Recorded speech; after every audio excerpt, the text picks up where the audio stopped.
So, Okay. okay. I punya background I have few backgrounds lah. Okay.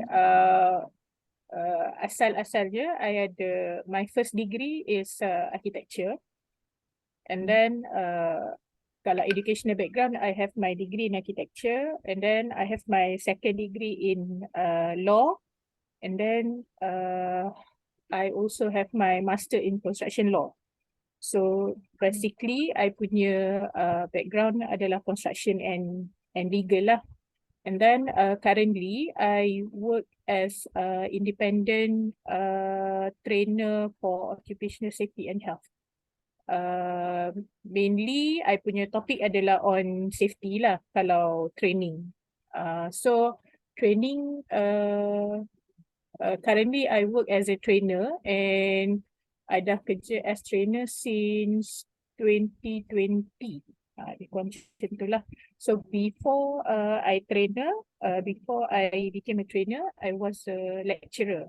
So that's how I met Syamimi. Sebab kita mengajar di tempat yang sama dulu. Okay, and then I met Dr. Mas pun melalui Mimi lah, sebab at first I became RA kan, I registered as RA dia, and then I applied for JRA under Dr. Mas, and my intention ataupun my scope of interest in terms of research, if it's possible, I prefer to combine construction, legal and safety together dalam I punya research. And as per current development untuk publish paper yang I buat under Mimi and Dr. Mas sekarang ni, more on legal aspect on PTD macam tu lah. So basically itulah I punya latar belakang sikit. Okay. Alright. Thank you Mashitah. Very interesting background kan. Dia ada semua. Itulah Lina, maybe I can also introduce myself a little bit to Mashitah. Adalah tadi kan kita pun tadi dah tahu sikit latar belakang Mashitah. Okay, as you know that saya ni bertugas di UiTM Perak. Okay, bertugas di UiTM Perak. Dan became main supervisor Mimi lah baru saja kan, selesai Viva kan. But selain daripada Mimi, saya juga ada a few postgraduate students yang lain lah. Currently at hand ada 4 orang lagi PhD student ongoing. Seorang master student, 2 master student, satu sebagai MSB, satu sebagai co-SB lah. Dan background, okay, saya ni sebenarnya department quantity surveying, department quantity surveying kan. So kalau ikut background tu memang bukan architecture lah kan.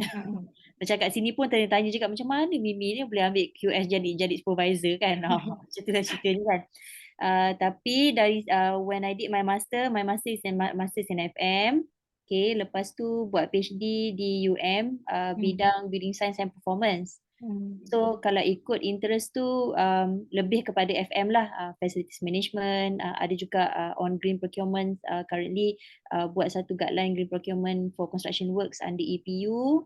Kemudian yang lain-lain lebih kurang sama macam Dr. Lina juga. Maknanya kita punya latar belakang ni lebih kepada bidang pembinaan lah, construction and build environment. Tetapi PTD ni, on PTD and safety, saya banyak belajar dengan Dr. Lina juga. At the same time, before this ada juga involve bukan projek lah, kita katakan tu sebagai satu research work collaborations dengan CIDB on safety performance lah. Tapi yang tu very kecil-kecilan saja. Bukan dengan CIDB, dengan Julia FM. Julia FM bawah Perak ni kita buat satu safety performance untuk low cost housing. So dia punya output tu adalah untuk PhD punya PhD punya thesis lah. But it's not for me lah, it's for other student. Tapi ada relation to safety but not purely on construction. It is for safety building performance, something like that. Okay. Alright, itu sajalah latar belakang diri saya. Manalah tahu kot datang Perak ke kan nanti kan. Itulah. Okay. Tak sampai-sampai lagi si Iskandar. Itulah. Nak tunggu Lina datang nanti. Kita kena kita kena bentang kapet merah untuk Lina. Okay. So, Mashitah, kita punya progress, you punya progress macam mana? You nak present sekarang? Boleh? Boleh. Mimi tak ada Itulah I ajak dia, tapi dia kata dia Ah. ada meeting dengan ketua bidang. Tak lah. Mimi tak join. Tak join lah. Kita tak tunggu dia kot sebab dia, itulah I nak dia ada. Jangan jabatan. Boleh. Dia sekarang meeting fizikal ke? Tasha, Dr. Tasha? Bos, banyakkannya fizikal. Mostly fizikal. Okay. Kalau department dia tak ramai rasanya fizikal lah. Okay. So dia kata kalau Dr. Tasha ada, dia tak ada pun tak apa, sikut je. Dia cakap lah itu hari ni, dia tanya lagi tapi I lupa nak reply. I ada meeting jabatan pula. Okay, tak apalah, kita tak tunggu dia. Tak apa, I ada record. Nanti kalau dia nak cap balik apa benda, nanti dia akan get back kot dekat record. Nanti dia akan advise kemudian lah kot. Nanti I tanya dia juga. Sebab I nak Mimi involve ni sebab dia buat SLR. So Mimi kan banyak skill dengan RA dia untuk SLR. Macam I bagi conceptual je. Yang last time ingat tak yang kita publish first Q1 tu? Okay, so Mashitah tolong proceed lah kot. I think I need So I share screen Yep. Kejap. Let me okay, dah sekarang. Dah. Ada apa-apa lagi Dr. Tasha nak tanya Mashitah ke? Tak ada lah. Tak ada. Cuma nak tanya yang untuk PhD and Construction Engineering ni, dia akan ada progress presentation ke? Sepatutnya. Kejap. Progress lah. Kejap. My student, dia submit progress macam report sahaja. Report sahaja, tak ada presentation kan? Sebab kalau ada. Kan, macam case virus lah yang bawa FRGS tu, sebab dia enroll PhD in Built Environment. So dia tak ada progress presentation, tapi because she is doing fast track, so kita implement progress presentation juga untuk dia. Cuma progress presentation tu dia tak ada penalized marks lah. Evaluation tu seperti biasa memang kena isi, cuma progress presentation tu untuk dia masih berjalan every semester. Okay. Kita boleh buat lah untuk student kita. Kalau nak buat boleh sebab rasanya better sebab at least dia ada some deadlines to meet tau. Betul. Boleh. Kalau ikutkan PhD by research, kalau ikutkan memang tak ada program presentation, but it is always a good practice kalau kita nak laksanakan lah. Sekiranya Mashitah bersetuju lah kan. Dia tak setuju pun saya suruh dia setuju. Tak ada option. Tak ada option Ada. I nak buat juga sebab kalau tak, I takut diorang ke laut. Satu. Ya, betul. My student yang away, I mean the foreigners lah. So memang dia buat kerja tapi I risau lah. Memang dia update dengan I. Cuma sebab satu tak boleh nak buat, dia punya line teruk gila. Betul. Tak boleh nak dengar apa dia cakap. Hang, lagging, whatever lah. Okay, so untuk Mashitah, I think we should make it. So kita sekarang set date lah. Sekarang ni kira first semester kan. Nanti kita set date lah. Sekejap lagi boleh kot tengok. Okay, alright. So boleh proceed kot Mashitah. Okay. Bismillahirrahmanirrahim. I proceed sambung daripada yang the previous meeting kan. Since Dr. Natasha tak pernah involved dalam I punya meeting, jadi I for the sake of this publish paper kan, our intention is to publish a paper, so for this sake alone I explain a bit about the hierarchy of law lah. Okay, so from the PTD ni, my main reference paper adalah paper Mimi yang lepas, which is on the thematic review, that one. Jadi dekat dalam tu ada few themes. If I can publish that paper sekejap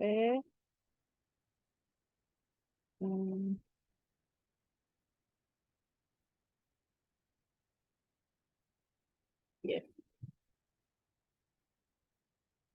Okay, this one. my reference adalah on this paper.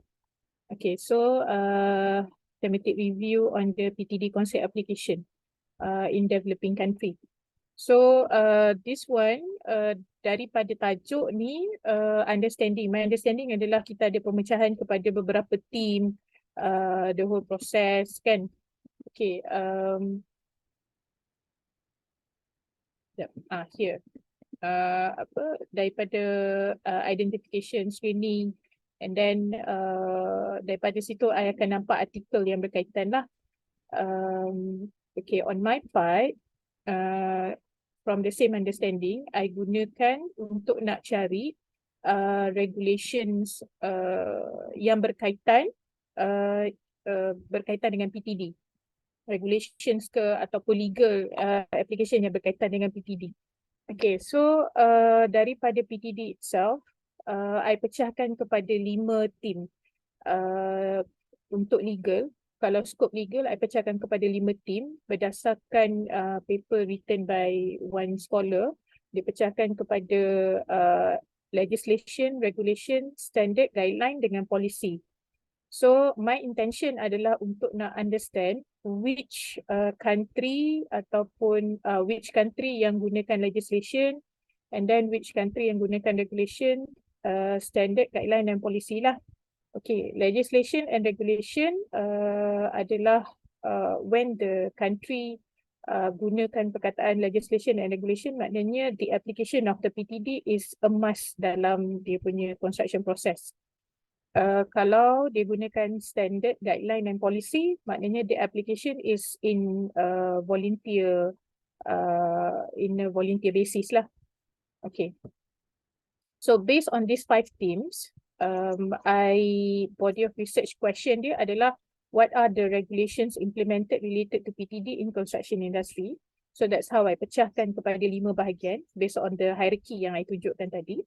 So daripada phase 5 bahagian ni I pecahkan kepada phase 1 regulation, phase 2 phase 1 legislation ataupun akta, and then phase 2 adalah regulation, phase 3 adalah standard and ICOP, phase 4 adalah guidelines, and then phase 5 adalah policy.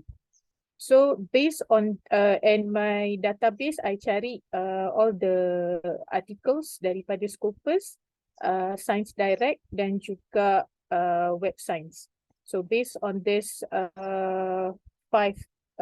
phases, and then dan database ni, I dapat total of 16,073 articles lah yang ada menyebut tentang all these phases bersama juga dengan keyword-keyword yang lain. Okay, keyword yang lain contoh I ada guna keywords PTD dan yang berkaitan dan yang seumpamanya lah DFS semua tu. And then dan juga perkataan construction. Okay. So daripada situ ini adalah jumlah I buat dia punya, I pecahkan ikut pada table. So ini adalah jumlah dia yang I dapat.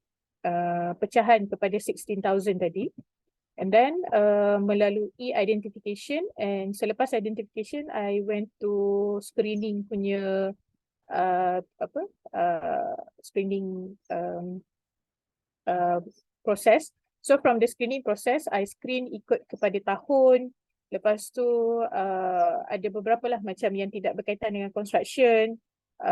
I fokus pada engineering. Okay, so from the screening I managed to exclude around 14,000 articles and about 1,607 articles left. Ni berdasarkan kepada dia punya title artikel sahajalah. Okay, I tak go very deep into the abstract. So ini adalah dia punya pecahan number. Okay, and then the content analysis. So content analysis, screening yang seterusnya, I go for content analysis. So daripada content analysis ni, I baca all the papers. Actually, I baca one by one paper tu. Tapi I bukannya, yang I memang betul-betul tengok dan baca adalah dia punya abstract. Untuk nak cari apa yang betul-betul berkaitan dengan PTD. Dan berkaitan dengan dia punya legislation lah. So from the original number 1006 tu, 600 tu I dapat the total of 27 articles yang memang berkaitan dengan legislation, yang memang menyentuh tentang application of legislation ataupun application of regulations ke dekat dalam in construction. Okay, so okay, yang ini kalau Dr. Lina ingat, ini adalah progress yang daripada minggu lepas, yang our last meeting.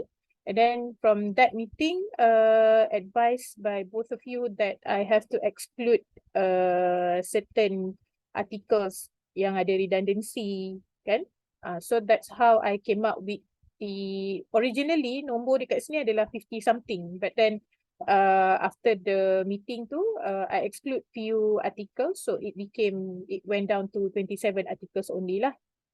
Okay, jadi daripada all these articles, so yang ini di legislation, regulation, standard, guideline, and then policy. Tu yang you pangkar-pangkar tu redundant ke?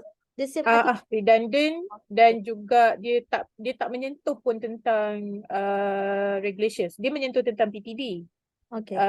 Tapi dia mention regulations tu sebagai dia punya gap sahaja. Oh, okay. Tengok page next sekejap. Yang ni ke? Ke yang ni? Yang tadi, so total tu you tak adalah, table tu tak complete lah. Atas tadi. Yang mana Page 44.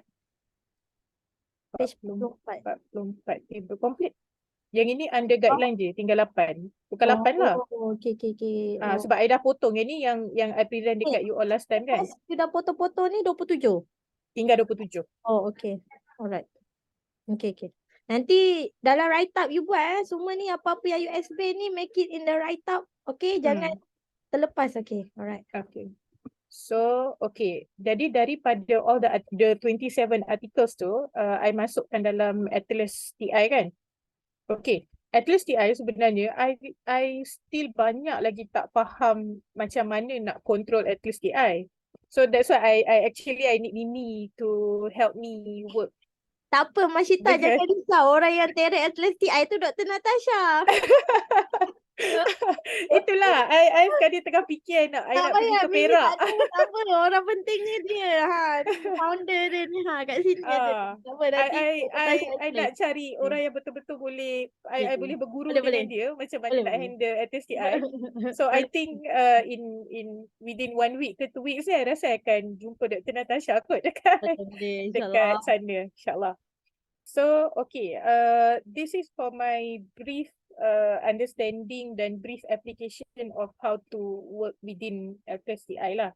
Okay, jadi daripada Atlas TI tu, bila I masukkan dokumen dalam tu, I gunakan few codes. Okay, so how to get the table ni, macam I cakap awal-awal tadi, I refer pada Mimi punya thematic paper tu. So I dapatkan the understanding of few tables yang daripada situ, and I guna method yang sama. Jadi ada few dekat situ adalah year of articles according to year of publish. Okay, year of publish I pakai daripada tahun 2002 sehingga tahun 2015. 2015 pun ada 2 sahaja artikel. So I'm not sure if I have to discard yang 2015 tu ke tidak, sebab I ada screen on the articles, tapi yang 2015 ni keluar juga. So I just include in lah. In case kalau I tak boleh masukkan, I akan exclude these 2 articles and focus direct daripada 2023 sehingga 2019 sahaja. Sorry, boleh tanya? Sorry Lina, I nak tanya. Ada tak reason kenapa you buat inclusion criteria tu, searching years tu daripada 2015 hingga 2022? Bukan sebenarnya yang inclusion tu I buat hanya daripada 2019 sehingga 22 sahaja. 5 tahun. But then yang 2015 ni keluar juga dalam some of the articles yang I dah exclude tu. I pun tak tahu. I pun tak sure kenapa. Okay. So since dia keluar juga, jadi I includekan je dekat dalam I punya list of articles. And that articles pun relevancy dia towards my intention pun ada juga. Dia ada mention on regulations, tak salah I. Jadi that's why I includekan. But my concern adalah 2015 tu sebenarnya masih lagi boleh masuk ataupun tidak. Kalau Okay. tak boleh, I akan keluarkan. Okay. Tadi soalan Dr. Natasha, kenapa you buat sampai that period macam tadi 5 tahun lah. Kenapa? Ada reason tak? Tak ada, I tak buat sampai 2015. I buat sampai Sampai 2019. 5 tahun je. Tadi kan you kata 2019 sampai 20. Ya, Dua. kenapa? Ada reason tak? Sebab 2015 sampai 2019 sampai because if I'm not mistaken, when we have to make a reference on articles, kita kena ambil yang recent year punya development. So kan, betul Okay. ke? Ada tak siapa yang support? Okay. Dia ada kena cari references. Okay, macam why? Sebab dia ada reason kenapa kita ambil this period. Contoh macam scope of IT, technology, they are very fast research. Okay, so they are make it only 5 years. Dia ada citation lah. You kena cari citation yang macam tu yang menunjukkan what is the reason you ambil 10 tahun, 5 tahun. Sebab kalau ikut legislation, it takes a time for them to implement, to enforce, to gazetted, okay? And the research is coming later, okay? So maybe you should include 10 years, but we need the citation that the researcher mentioned that, okay? You have to find that journal lah, okay? I believe it should ada orang yang akan highlight benda tu, okay? If not, you can make on your justification macam yang I explain tadi. It could be one. Okay, justification macam tu based on your punya kita make a judgement macam tu lah. And then kalau you cakap tadi 5 years, tapi I tengok semua ada 2015, 2016, 2017 dia ada keluar juga kan. So meaning that you can include for 10 years. Okay, 10 years findings. Okay, maksudnya memang benda tu sangat dia for long term lah. Sebab legislation kan, kalau macam teknologi tu IT memang cepat. Macam development of the innovation and so on punya research memang macam COVID 1 to 2 years je. So maksudnya COVID you akan cari start daripada 2019 on. That is the reason. Dia kena ada reason. Kalau tak ada citation tapi dia kena ada reason. But I believe they have. Okay, I believe they have. Then you kena cari that citation. Faham Okay, that is maksud Dr. Natasha. Faham. Sebab kita orang buat paper yang faham. thematic tu, you boleh cari. Kita orang pun ada bagi justification kenapa 10 tahun. Nanti you cari kat situ. Kalau ada, you guna je statement tu. You baca balik jurnal kita orang tu, artikel yang tadi you tunjuk tu. Mimi ada mention, sebab kita orang ada bagi feedback dekat reviewer. Kenapa kita orang buat 10 tahun. Okay. Right, clear? Faham. Yeah? Faham. Okay. Clear. Yeah. Okay, and then maknanya doktor kalau macam tu nanti the number of article could be revise balik lah lepas tu Boleh. kan? You boleh finalize balik sebab tadi you kata you try to screen filter 5 tahun pun dia masuk juga kan? You try running again, the last step yang you buat tu tengok dia punya numbers tu berubah tak? Dan you kena review balik. You pandai lah record balik Faham. Jauh banyak dia akan artikel yang sama juga. You try nanti So that's why walaupun I screen 2019, yang 2013, 2005 keluar juga. Okay, that's why you try to see, maybe you need 20 years. We don't know, maybe 15 years. You try to find the references tu dulu. Maybe in terms of legislation research punya paper ke and so on lah. You try tengok. Try to dig lagi. Kod lah ada yang kata untuk go through for the legislation research, maybe we need 20 years ke, I don't know. Okay. Faham. So sebab dia akan datang juga when the DFS dengan PTD to be implemented in regulation. Kalau macam you try to get back balik yang Mimi dah jumpa regulation, tengok year act orang tu tahun bila. Faham tak? Year act diorang maybe dia start daripada 1997 ke, so dah berapa tahun dah tu. Kan? Okay, Sebab okay, maybe okay. dia tak banyak pun sebenarnya benda tu. So tapi you kena include 30 years. Tapi in terms of DFS itself very detail tu, regulation tu sebenarnya ini je finding dia macam tu lah. Betul tak Okay. Dr. Tasha? Maybe dia Dr. Tasha ada nak add on apa-apa lagi? Setuju dengan Dr. Lina tu. Sebenarnya dia tak ada pun nak preset rule bagi tahu 10 tahun 5 tahun. Sebenarnya dia ada justification je. Maybe bila dia cari paper, mungkin dia cari paper yang memang buat review on legislation je, tanpa mengira lah, tak kisahlah dia punya area tu on safety ke on construction ke, tapi paper ni dia memang buat review on regulations, law, what will be the ranging of years yang biasanya all of this author buat. Kalau 10 tahun you gunakan that kind of papers tu untuk tujuan support your paper, also guna 10 tahun because okay, based on paper by A, by B, by C, concentrating on legislation and regulation, it was found that 10 years would be crucial, the crucial years or significant years to conduct review of literature in regards to regulation and legislation field of area, something macam tu lah. You buat 5 tahun pun tak apa, tapi janji ada justification. You buat 10 tahun pun boleh, tapi apa-apa pun mesti ada justification. Itu je lah. Faham. Okay. Okay, so to back to your question, should you include 2015 paper yang you tanya?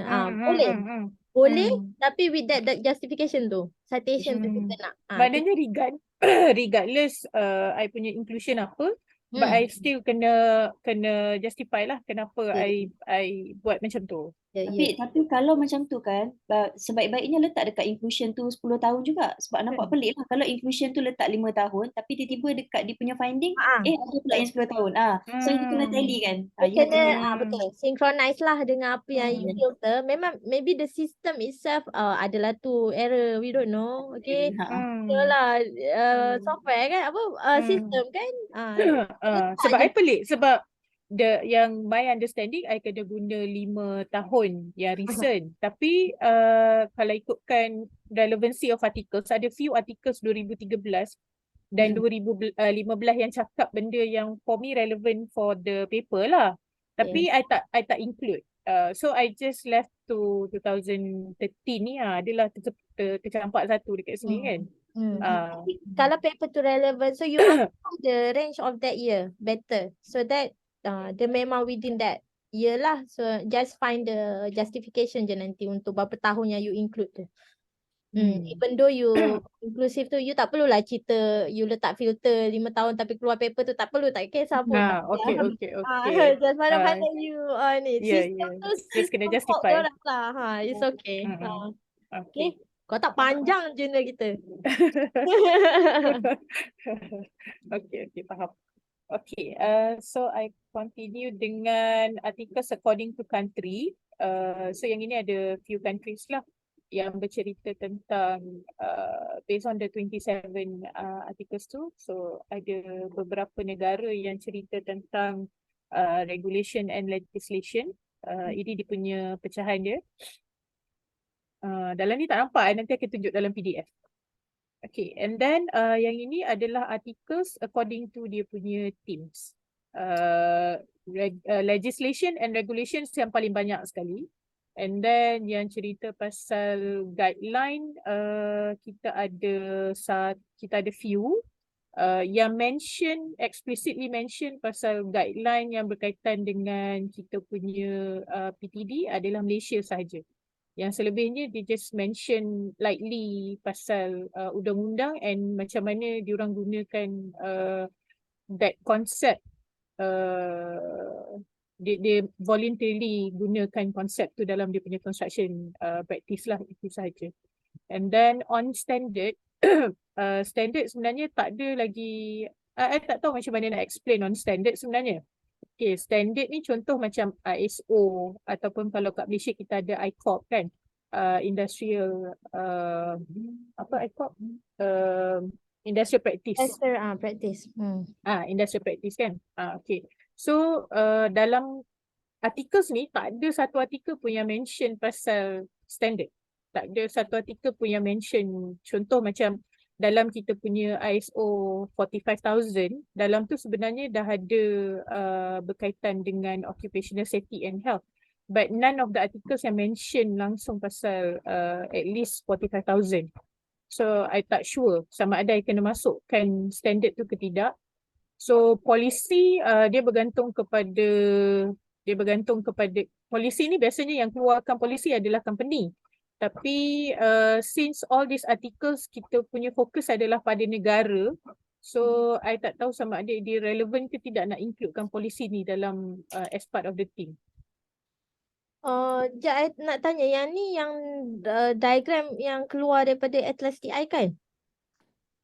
Betul. So maksudnya you masukkan the PDF tu all the keluar sendiri macam ni ke?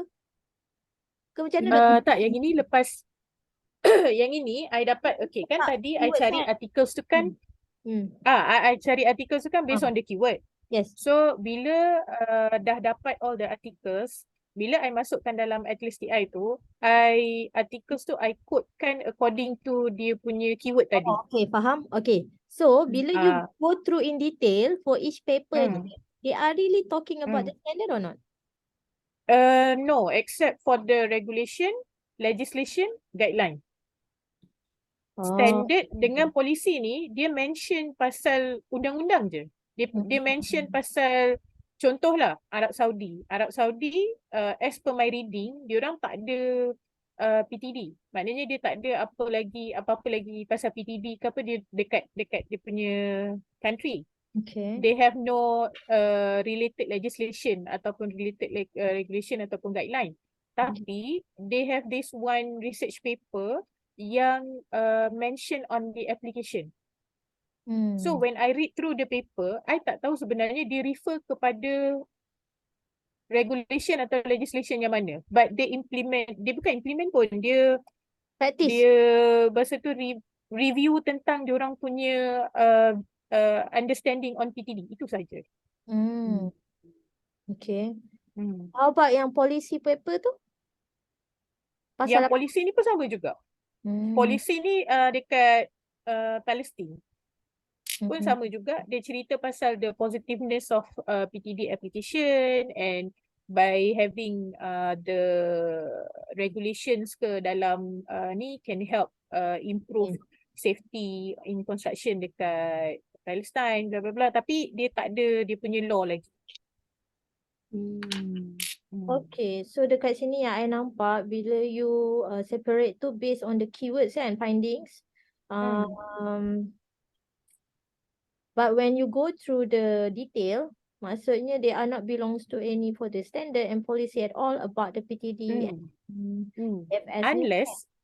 Unless kalau on the policy ni I tak tahu dia relevant ke tak. Tapi on the standard, unless I boleh cuba masukkan keyword ISO 45000. Yang tu yang kena run balik. Betul. Tapi dalam dalam ISO 45000 dia banyak on the risk kan. Kejap. Tapi sebabkan DFS dengan ni memang pasal risk pun. It's actually interrelated. Okay. Macam mana you boleh try untuk letak yang ISO 45000 sebab itu the main keyword untuk the international punya standard. Memang ISO pakai untuk semua safety organisation yang implement about the safety lah, which is including PTD and DFS. Even land lease company pun they must have this ISO untuk, yalah diorang for sure diorang ada. Okay, so boleh try tengok sebab you pun nak kena revise yang tadi tu kan, nak tengok balik, dan you try yang tu dulu dan tengok findings dia macam mana. Maybe kalau you masuk ISO 45000, maybe dia ada talk about the prevention to the design, maybe dia ada talk about benda lah ni lah, DFS ni. So, mungkin I boleh masukkan as part of dia punya keyword kan. At least dekat situ boleh nampak, yang I nampak logiknya adalah macam mana dia practice ataupun dia view on the ISO itself. And cuma application of ISO dia lebih kepada OSHA 94.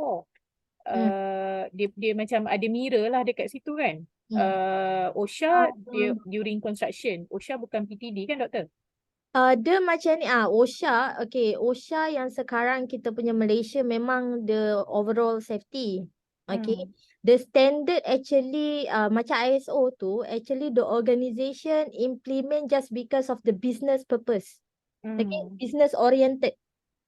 Just for them to have the ISO, I have this standard so they can market their organization to get another project. It's not like a law for them. You know, it's just like, tapi dia ada different tau. Satu ICOP standard ni ada yang dikeluarkan oleh ministry. Maknanya daripada macam DOSH sendiri memang ada keluarkan standard. For example, untuk working at high, whatever, that one guideline, sorry. So ICOP, dia ada example of ICOP. So kalau you nak try tengok what is the difference between guideline and ICOP, try to go through DOSH punya ICOP. You tengok apa example ICOP dia dan what is the difference with the guideline.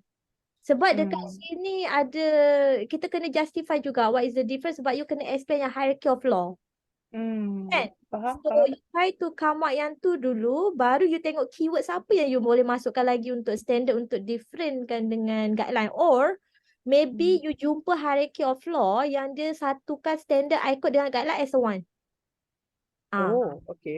Sebab hierarchy of law pun ada banyak orang punya judgement. Ada yang 5, ada yang 4. Ada yang berapa. So the letters you tengoklah berapa, maybe from the better from the journal lah. You dapatkan reference from the journal sebab they already orang kata review yalah in this area kan, untuk legislation punya. You try to confirm balik hierarchy of law yang kalau boleh dapat yang 4, then you cakap you refer that hierarchy of law lah. Which is because in the DFS, PTD, they are very new, not new, is like the punya implementation tu in terms of these 4 hierarchy and something like that. Kan? So sebab yang 3 bawah is a voluntary. Or else you boleh buat nanti, I rasa you come up dengan pattern nanti. Bila pattern dia akan jadi voluntary, ada 3 ni, 2 ni, macam tu je nanti pattern tu. You punya you still boleh maintain 5 ni, cuma maybe nanti masa pattern tu baru kita discuss. Macam tu lah. Sebab kebanyakan hierarchy of law memang 5 tak silap I. Dia akan mention 5 ni. Ada dia punya teori, memang dia macam tu. Cuma nanti masa pattern tu kita boleh cakap dia divide by 2 ni lah, just by enforcement dengan by voluntary tu. Sebab like, kalau I masukkan polisi, sebenarnya polisi ni dia lebih kepada personal ataupun kan company kan. Dia memang organisation punya policy. Actually policy ni dia company-company yang akan implement. Dia memang personal punya. So I'm not sure the paper, the research they are study on that or not. Tapi kalau ikutkan banyak je company-company yang big company, dia ada DFS policy. Memang dia orang implement macam land lease. Memang dia guna PTD punya konsep. Dia ada dia orang punya apa orang kata sistem lagi, GMR dia panggil. So tapi itulah, orang takkanlah nak buat research pasal tu kan, faham tak? Dia macam based on practice. Tapi tak apa, it's okay. You come up with your own research ni so that we can see the gap, you know, the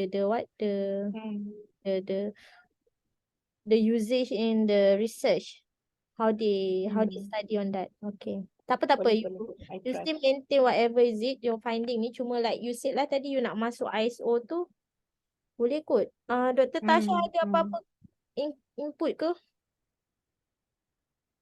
Okay, sorry. Apa ni? Okay, I leave it to you, Lina, because you are better from me in terms of this is memang you punya niche of area. So I don't have any comments lah macam mana you nak linkkan, nak dapatkan literature tu semua kan, whether to include ISO, that one memang I follow lah, I second that. Cumanya in terms of presentation di dalam paper tu nanti, sebab yang ini dia guna STI, okay. Yang ni dipanggil Sankey diagrams kan. Cumanya yang tadi bila nampak pembahagian tu according to country, according to sebelum tu ada according to country. Lepas tu ada according to apa sebelum tu slide ke 47? Yeah. According to year. Rasanya kan kalau according to country dengan according to year, kita tak guna STI pun tak apa. Sebab dia nampak macam table biasa je, kita boleh sorting. Tapi yang according to team ni tadi, okay, ada sedikit lah kalau ini daripada pandangan pandangan STI, pengguna STI. Sebenarnya untuk satu paper ni, adakah betul satu paper tu hanya menjurus kepada regulation saja? I believe that when you read the paper, contohnya paper yang pertama tu is very small. Apa nama paper tu Yang pertama tu sekali contohnya Shah ke? Shah's et al. Contohnya Shah's et al. Ni takkan dia hanya menyentuh regulation saja. Mungkin dia ada menyentuh juga tentang legislation. So you punya arrow tu nampak macam very, orang kata apa very prone towards hanya itu saja disebut. Tapi bila kita baca paper tu, sebenarnya paper tu pun ada menyentuh tentang legislation. So I would say that if you want to have a better overview of you punya team ni, according to team, sebab team ni kita boleh tarik melalui didaktif ataupun induktif teknik. Dalam STI kita, kalau you nak sebut tu dalam metodologi lebih cantik lah, lebih baik lah. Kita katakan, okay, berdasarkan paper-paper ini, team dihasilkan berdasarkan induktif teknik contohnya. So kita baca paper, tiba-tiba kita nampak paper tu ada menyebut tentang regulation. So kita keluarkan regulation tu. Tapi dalam masa yang sama kita go through lagi, paper tu pun ada menyentuh tentang legislation. So I would believe satu paper ni dia bukan hanya satu saja team. Dia ada sebenarnya 2-3 team. So which team yang banyak frequency of literature tau. Macam contoh kalau kat sini kita nampak legislation lah banyak. Legislation tu yang paling banyak. Tapi adakah legislation tu hanya paper ini saja? Mungkin paper lain tu pun ada menyentuh. Cumanya dalam konteks STI dia tak buat macam tu. STI ni dia bukan satu paper satu team, bukan. STI ni tujuan dia kita nak linkkan satu paper tu dia ada berapa team yang dia boleh output dia berapa banyak team. Itu sebenarnya tujuan STI. So daripada situ baru kita boleh buat word crunch ke ataupun kita buat tabulation semula ke, dan barulah kita nampak dekat part mana yang kritikal. Kalau kat sini saya nampak macam seolah-olah polisi lah yang kritikal sebab benda lain tak ada. Tapi apa yang Mashitah buat satu paper satu team. Kan? Betul. Kan, tapi kalau ikutkan STI sebenarnya satu paper tu tak semestinya satu team. It could have a variety of teams. So daripada situ baru Mashitah nampak sebenarnya team mana antara 5 team ni, team mana yang sangat-sangat crucial lah, macam tu. Faham. Okay, so in terms of I pun tak reti nak guna STI ni. So macam yang I faham ni, Dr. Natasha dia guna apa tu yang tadi dia by team yang dah ada tu, yang dia screening tu. Ya, itu yang I rasa dia keluar macam ni tau, macam dah di apa so I rasa macam mana nak setting yang dia boleh pergi semua tu, kena manually atau dia boleh read through the PDF tu, dia akan pergi cari sendiri dia punya team tu. Setting tu guna apa? Guna word crunch ke guna word frequency? Tu tanya dia. Macam mana Mashitah dapat satu paper tu pergi kepada regulation? Macam mana Okay, tak, dia macam ni doktor. Dia kan daripada PDF paper yang I dah cari tu, and then I masukkan dekat dalam Atlas. Okay, then bila I read, sekarang ni I dekat stage main dengan coding je tau. I belum masuk stage yang lain-lain tu. Okay, coding tu kita create. Coding tu kita create. Betul. Coding tu kita create. So bila I baca dia punya abstract, so apa yang I buat adalah I pecahkan kepada beberapa kod. Kod yang pertama adalah macam ni lah contoh dia punya team, regulation ni. So tajuk tu I dah letak kat situ. And then kod yang kedua I buat adalah publisher. Okay, and then baru I pergi pada lepas tu kod yang ketiga adalah dia punya country. And then bawah tu nanti bila dekat abstract, baru I pergi dekat abstract dan baca balik abstract tu, I tengoklah dia punya research aim dia apa, problems dia apa, gap dia apa. Dalam tu. Yang macam yang you cakap you keluarkan tu macam descriptive analysis. Okay, macam apa semua tu, itu descriptive analysis sahaja. Okay, sekarang ni kita nak tengok paper yang you highlight ni, sebenarnya maybe it could be talk about the standard, it could be talk about guideline at the same time. Okay. One paper. Faham. Yang itu, contoh kan, ada few, I boleh kata semua paper dekat dalam ni, semua dekat dalam ni, sebab dia bercerita tentang law and regulations. So, semua paper dalam ni, diorang akan keep on, contohlah CDM kan, UK. Dia akan repeat sebut, paper yang pertama akan sebut pasal CDM, And then dia akan refer juga dekat Malaysia punya regulations, kita punya guideline, and then dia akan refer pada US, kenapa US tak apply. Lepas tu dia akan refer benda yang sama. So okay, jadi bila I baca benda tu, dia ada dalam abstract dan dia ada dalam dia punya introduction argument semualah for the whole paper. So my conclusionnya adalah, adakah setiap kali I jumpa perkataan regulations law yang sama tu, setiap kali tu lah I kena codekan? Tak, If bukan. sebab kalau I codekan benda tu ikut yang sama, then dia akan dapat macam yang Dr. Natasha cakap yang bersilang-silang tu lah. Bukan. Kita bukan based on berapa kali ia disebut dalam paper tu, bukan. Sebenarnya kadang-kadang kita baca satu ayat, sebab itulah STI ni dia very subjektif, sebab dia kualitatif kan. Kadang-kadang kita baca pernyataan dia, contohnya pernyataan dia. Okey, contohlah macam saya sekarang ni, saya nak mencari karakteristik, occupant karakteristik. Karakteristik ni ada banyak, ada yang suka comfort, ada yang suka suka happiness, ada yang suka dari segi faktor keselamatan contohnya kan. Jadi bila saya baca paper tu, saya baca ayat dia. Contohnya ayat dia mengatakan green is very crucial. Green behavior is very crucial in green building towards occupant safety contohnya. So perkataan ayat itu saya tafsirkan dia sebagai karakteristik untuk kita adakan green building ni mesti ke arah safety, mesti ke arah green behavior. So saya akan codingkan paper ini, keluarkan paper ini, coding dia adalah safety, occupant safety, kedua adalah occupants green behavior. Berdasarkan satu ayat tu. Bukan berdasarkan apa yang safety disebut banyak kali tak? Sebab itulah guna STI, interpretation kita. Maknanya kita membaca tu, baca abstract saja tak cukup. You kena baca the whole context, especially dia punya findings kan. Findings dia tu ada tak menyebut benda-benda lain. Kadang-kadang dia bukan perkataan, kadang-kadang ayat dia tu you tafsirkan dia, ini interpretation saya, ayat ini sebenarnya menyentuh tentang regulation. Hanya saya saja yang faham kerana I'm the one who do it the qualitative review. Sebab tu bila kita buat kualitatif, kita guna STI, suka untuk kita minta orang lain yang keluarkan analisis tu, because if I'm the one who do the analysis, maybe my interpretation will be different. If Lina yang buat, interpretation dia will be different. Macam tu lah. Itu yang kita panggil, that is the beauty of qualitative teknik tau. Dia berbeza orang, berbeza cara interpretation dia, but you need to justify lah, itu saja. Dalam PhD apa-apa je kita buat mesti ada justification. Faham. So maknanya dia bukan bergantung kepada perkataan yang disebut, Bukan. tapi pada the whole context, and then kita categorizekan dia ikut the team. Betul. Maknanya Dekat kalau ayat mana, dekat ayat mana. Itu kita panggil sebagai segmented. Ayat dia dekat finding tu, the whole ayat tu, the whole ayat ini sebenarnya menyentuh tentang regulation secara latent or pattern lah. Macam tu lah. Jadi Ini untuk induktif lah. Induktif boleh, diduktif pun boleh. Diduktif ni maksud dia kita dah create coding siap-siap. Yes. Kalau induktif kita belum create coding, kita baca kita terjumpa ayat dia ni, sebenarnya ayat dia ni benda baru yang coding saya tak create pun. Mungkin tentang governance contohnya. Tapi governance tu saya tak create awal-awal. Tapi dalam paper dia saya terjumpa tentang he talking about governance. So governance tu saya createkan dia sebagai satu coding yang baru. Macam tu.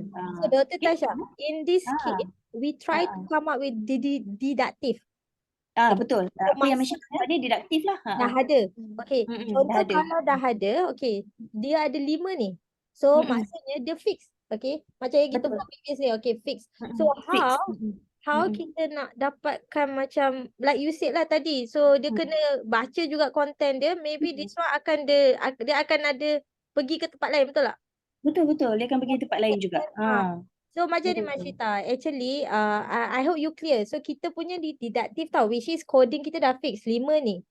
Tapi bila you go through one by one the article tu, it could be prone to talk about the DFS on standard or DFS on guideline. Within one paper dia akan pecah-pecah lagi. Walaupun you dah groupkan dia tadi tu, tapi you kena linkkan nanti ada, itu manual kan, Dr. Tasha, dia kena by segmental tadi tu lah kan, judgement perspektif tu kan. Okay. So dia macam tu tau, baru nanti dia nampak dia punya outcome baru nampak nice. Baru nampak critical thinking from your punya content analysis lah dia panggil kan. Betul.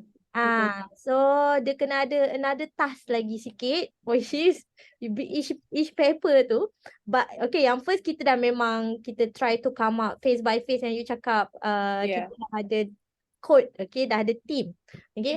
But now our job is to look at each article that which they touch. I believe one article to you, I think you understand code. Tak semestinya dia cakap pasal negara lain, tapi what is the core for the paper, what is the core content, you know. Sometimes dia cakap-cakap sikit tu you tak boleh consider yang tu, you kena cari yang kat main findings, outcome dia, you know. Dia punya results tu, okay. Dari situ baru you nampak yang the origin, apa dia punya, what they are talking about that paper. So from there nanti dia akan nampak bersilang-silang lah. Tu baru betul-betul. Apa nama diagram ni? Sankey diagram. Sankey diagram. Nanti baru dia ada degree-degree macam Mimi present lah. I nampak Mimi punya bersilang-silang. Dia kalau macam ni dia nampak macam regulation ini itu je, paper tu je. Regulation paper itu saja. Tapi I believe that bila you go through nanti sebenarnya paper Syah tu sebenarnya mungkin ada menyentuh juga benda lain. Cumanya mungkin belum thoroughly baca lagi kan. Faham. Betul. Okay, so nanti boleh Mashitah, boleh. you try to do more analysis actually. Not ni baru first phase lah kiranya. Analysis you ni step by step lah. Okay. So dia akan nampak output tu lagi logik lah. Atau apa orang kata make sense lah. Kalau yang macam ni memang macam Dr. Tasha tak complete lagi ni.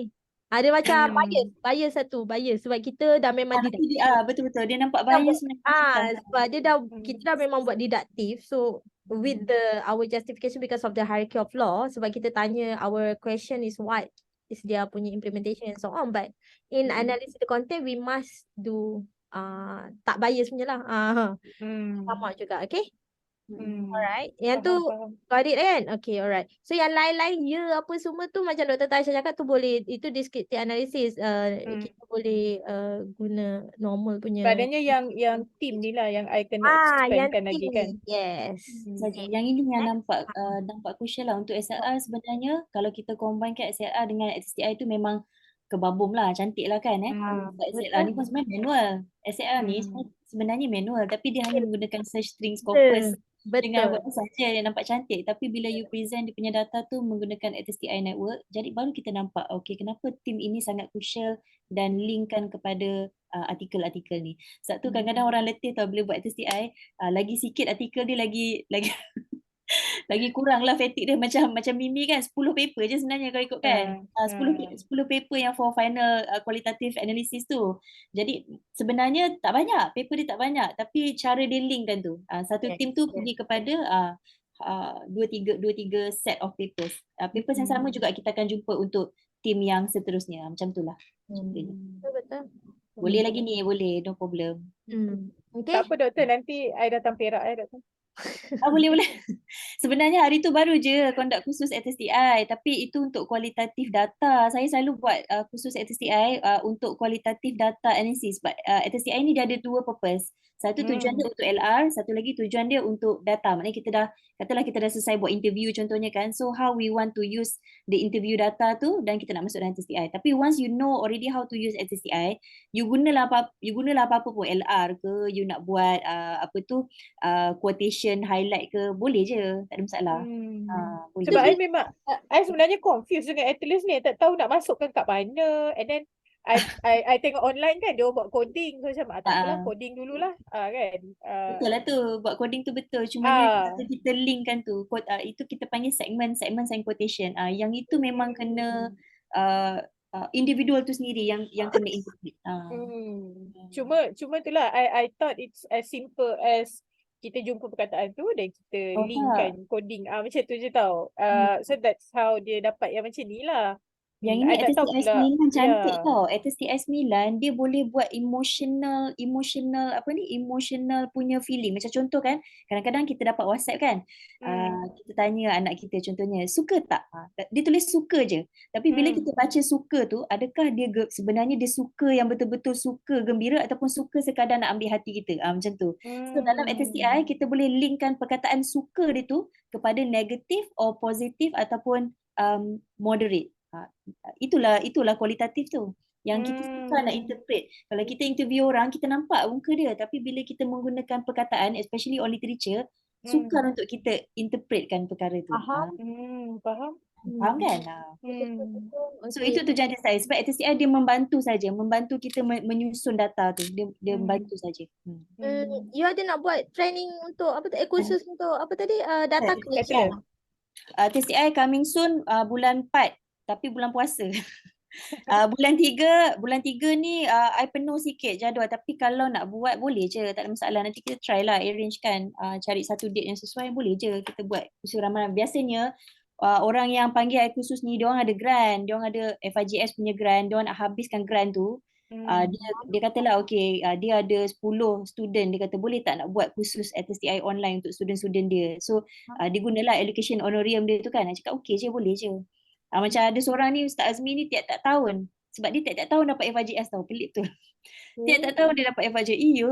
Tiap-tiap every year dia dapat. Tapi dia banyak collaborate dengan lecturer lain lah, UPSI, daripada UKM, daripada UM. So dia every year nama dia naik, mesti dapat FIGS. So every year lah ni dia baru je message ni, bulan 4 kot insyaAllah. Tapi kalau bulan 4 dia takut lambat sangat, so mungkin kita boleh expedite awalkan sikit ke kan. Lambat tu nanti you blast kat I nak suruh student I ke nak join. Boleh. Okay. Mashitah next. Okay, so Itu je lah. Macam dah habis je slide. kejap. Ada lagi satu yang slide yang dekat situ dah habis. Yang ni adalah if you nampak kan yang ni? Okay, yang ini if you remember Mimi last time ada mention pasal I kena buat world map on list of regulations yang berkaitan dengan PTD. Okay, so macam I cakap last time, I categoriskan country ni into 3 kategori lah. Satu developed country, developing country, high income, developing country, low income dengan least developed country. So list of regulations yang I dapat ni adalah regulations yang mention dalam paper tu sahaja. Okay, faham. So ini maknanya kalau I nak cari yang selain daripada yang ada ni, then I have to cari sendirilah. But based on the papers yang I baca tu, ini country yang I dapat lah. Ni dia punya map, at least this one. So yang this one I ikut pada UN punya report. Kita ada 193 negara kan. So pecahkan kepada these 3 category. Tengok developing je. Developing Malaysia kalau ikut tahun 2022 dia masuk dalam developed country. Betul. Tengok dah kita dah masuk develop. Okay, next. So developing this year dah develop. Okay, next. Developing dia ada mention, contoh macam China ada mention pasal PTD, tapi dia tak ada specific regulations yang berkaitan dengan PTD. Tapi yang berkaitan dengan OSHA memang ada. So all this country dia ada berkaitan dengan OSHA. I rasa ada satu isu, maybe bahasa. Diorang memang tak keluarkan in English. I rasa lah. So kita nak search memang tak ada. Padahal developed country yang you jumpa negara-negara kat Europe tu, maybe dia dalam bahasa dia. Dalam bahasa dia, bukan English. Diorang memang tak ada come out dengan English punya ni. Sama, I punya China student pun dia cakap macam tu. Dia kata kalau dia nak cari artikel, susah nak cari artikel English sebab kebanyakannya publish in Mandarin lah. So, I suruh dia masuk easy access UiTM, cakap melambak English punya paper kan. Abang kata, okay. So, dia kata memang itulah isu dia. Kalau dia in English. So macam regulation ni, I beli China, negara-negara lain tu memang bahasa dia. Itu our limitation lah. Nanti you kena highlight. Benda tu maybe kita tak boleh nak reach to dia Yes. punya ni sebab kita takkan you nak Google Translate and then you search. I don't know how. Yelah. Macam Gigih. Dr. Tasha, diorang publish, diorang punya journal punya Dia ada dia punya own journal. Tapi- Nama journal tu mungkin ada 2 karakter tapi dalam penulisan dia semua in betul. Chinese character. In betul. Chinese character. So, Sukar memang susah nak cari. contoh macam kita Malaysia ada Journal of Technology, diorang ada guna bahasa. So, diorang akan ada jurnal bahasa dan macam negara yang lain ni, diorang memang guna bahasa je, dia tak convert dua bahasa pun. Tak ada 2 bahasa. so, Memang bahasa dia lah. Kita tak boleh nak trace tu. Bila tak boleh nak trace, kita pun tak tahu dekat database mana dia masuk. Sebab yang kita cari ni adalah English database, kan? Boleh masuk dekat inclusion criteria English only. Maknanya tak masuk karakter lain. Boleh? So tak apa, yang tu memang limitation kita. So it's okay. I believe they do have about DFS. Betul. Japan ada Japan. Jumpa Japan tak? Japan tak? belum lagi. I tak jumpa. Yang China ni, yang ini sebab macam mana I rasa diorang ada sebab dia nak masukkan ada this one paper dia pasal beam paper. So dia cakap bila diorang buat design pakai beam kan. So nanti anytime they want to do anything yang beyond the DFS punya scope, nanti akan keluar macam suggestion how to revise you punya design according to DFS punya regulations. So from that paper ya, I rasa sebenarnya diorang ada je pasal DFS. Tapi the paper itself I tak jumpa. Okay.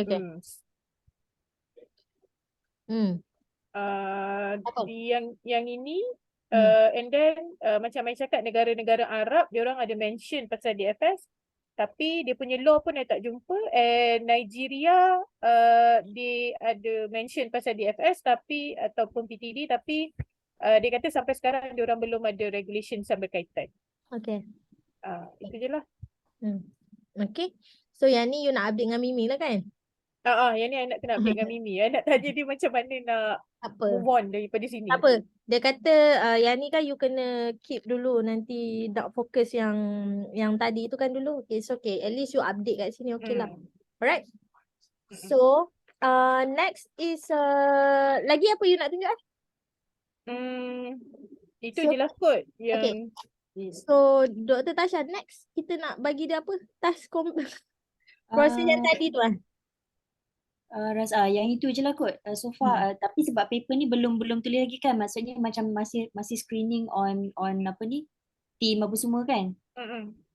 Okay lah, tak apalah kot. What I want you to prepare at the same time masa you tengah buat content analysis atau yang tadi tu Atlas TI yang by team 5 tu, you nak kena linkkan whatever tu. At the same time I nak you dah start write up dah untuk journal draft tu. Start daripada introduction, daripada screening process whatever tu, I nak you ada write up dah. Kalau tak nanti takut lambat.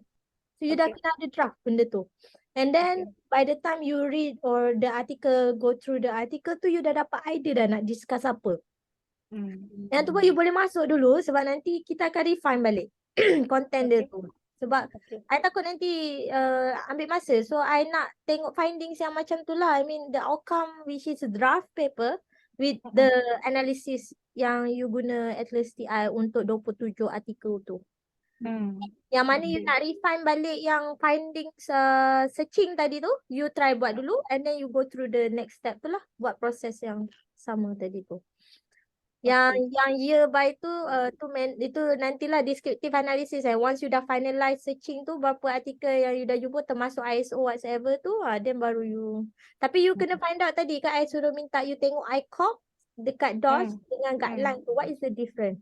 Yang tu you kena yang itu doktor, yang itu kena justify guna research paper juga. Yes. Okay, dia macam ni. Masa you nak write up, okay, you dah refer on the hierarchy of law. Okay, so this is a deductive. Betul tak Dr. Tasha? Kita boleh mention that we are using the theory from the hierarchy of law in order to do the deductive literature, SLR, something like that, whatever. Okay, and then you kena explain. Act, legislation tu apa? Regulation tu apa? You kena describe and with the citation. Oh. ICOP standard tu apa? Yes. Of course, the theory must come up with the previous research punya statement. Okay. So each 5 thing tu you come up with what? And then from there, that's why you come up with the searching blah blah blah blah blah blah tu. Tu semua kena storytelling tu. Yang macam you cerita kat kita orang tadi tu, everything in order dah. But I need on write up. In writing. Yeah. Mm. With the citation. The citation. So, yes. So you Aduh. guna Mandalay kan? Yeah. So you be easy lah, tak ada apa tu. Cuma the thing is macam mana you nak tu, I nak tengok yang tu skill you in write up ni sebab nanti you kena buat thesis whatsoever tu semua. Okay. So Dr. Tasha, kita nak target untuk Mashitah for her sekarang you kira berapa bulan dah? 5. Betul lah kan. Ini first time lah kan. Yes, first time. First step. 10 tu you register 20 lebih macam tu 10. Bulan 10 kan?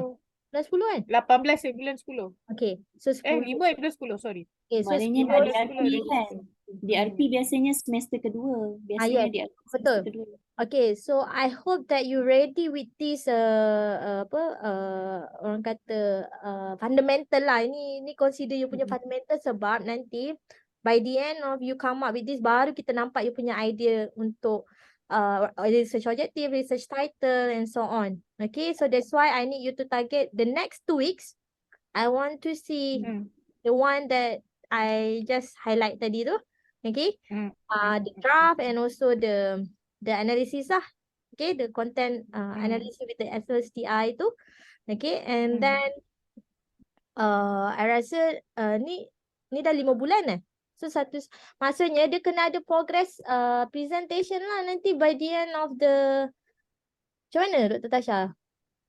Patutnya Boleh je kalau nak buat, tapi apa yang Mashitah buat ni sebenarnya dia part of chapter 2 tau. Yes. Sebaik-baiknya kalau nak sebelum DRP, kalau Mashitah nak get ready lah, ni pengalaman saya lah pengalaman saya yang dah DRP ni, sebaik-baiknya dia dah ada penulisan sekaligus dia buat chapter 1, chapter 2 dan chapter 3 sekaligus. Jadi bila dia DRP tu nampak lancar lah, sebab DRP ni tujuan dia kita nak tengok metodologi dia tally dengan apa objektif yang dia nak capai.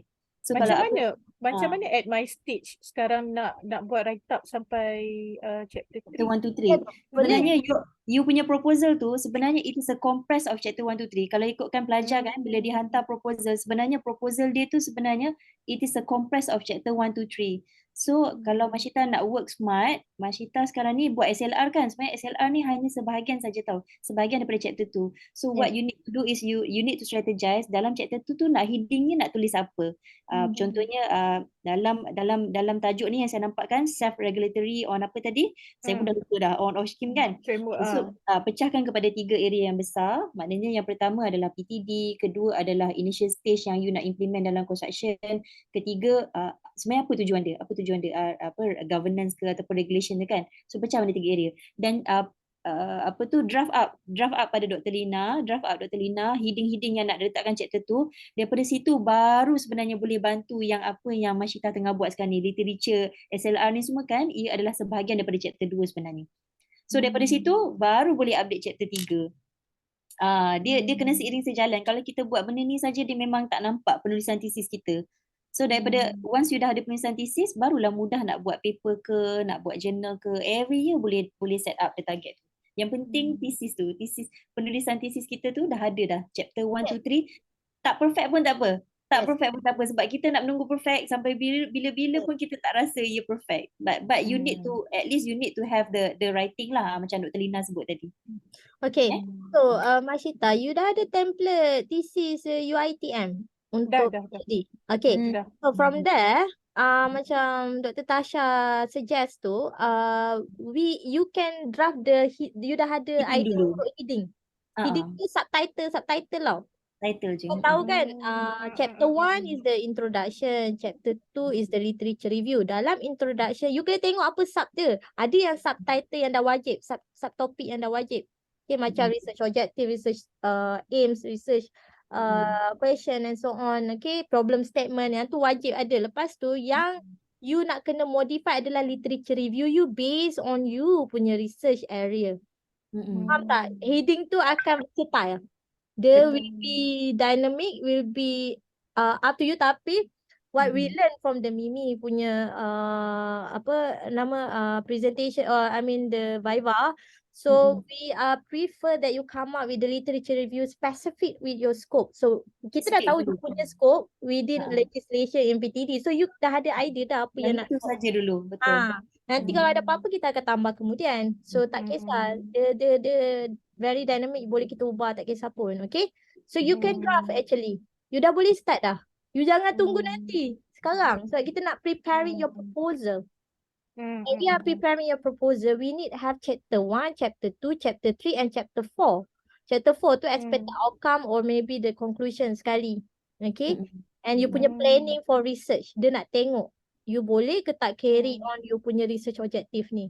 That is the purpose. Sekarang in 1 year, 2 semester is the process to making you punya research proposal, okay, with the SLR yang kita buat ni untuk strongkan you punya fundamental knowledge on your area. Betul. Your research area.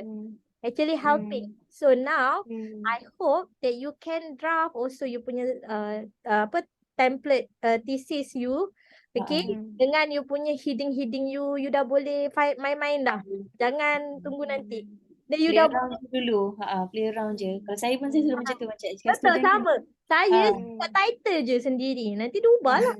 Betul. Apa? Daripada title tu dah boleh keluarkan heading-heading dah. Play around tu letak je. Nanti alah benda tu akan diubah-ubah lagi. Tapi selagi kita tak ada draft tu, memang kita tak akan gerak. Penulisan kita memang takat tu je.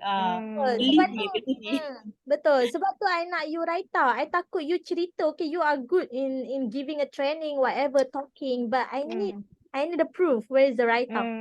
I need the draft.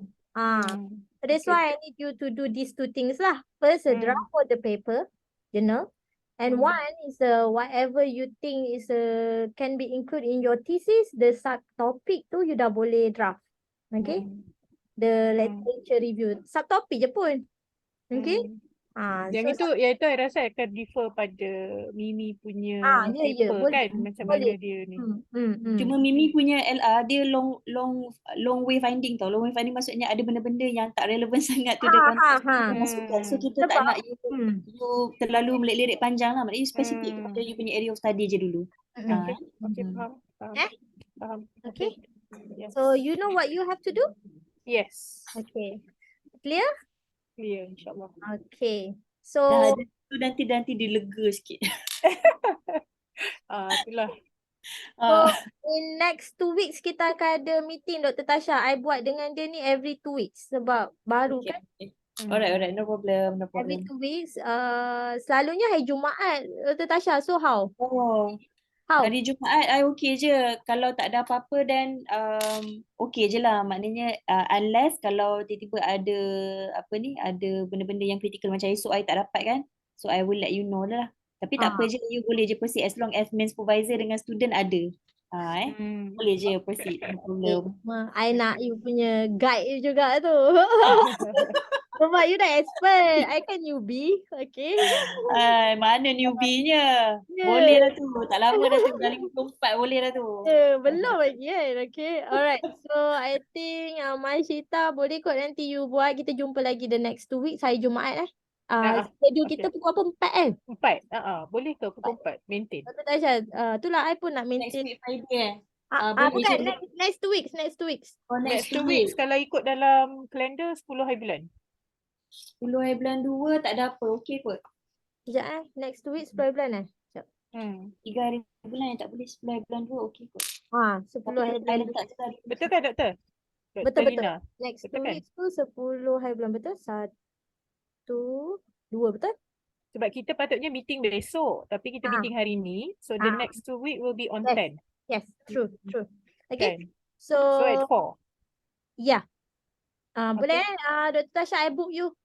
Okay. Hari Jumaat. I put in the calendar. I pun nak book Mimi sekali. Okay. Okay. So all the best. I hope that you can come up for itulah prepare all the what we ask you to do. Okay. Okay, Alright, sure. so that's all. Okay, Okay, thank you, Terima kasih Doktor. Thank you, all Dr. the Bai, best. Dr. Thank you, Lina. Natasha. Bye. Yes, bye. Assalamualaikum. bye. Thank you. Salam.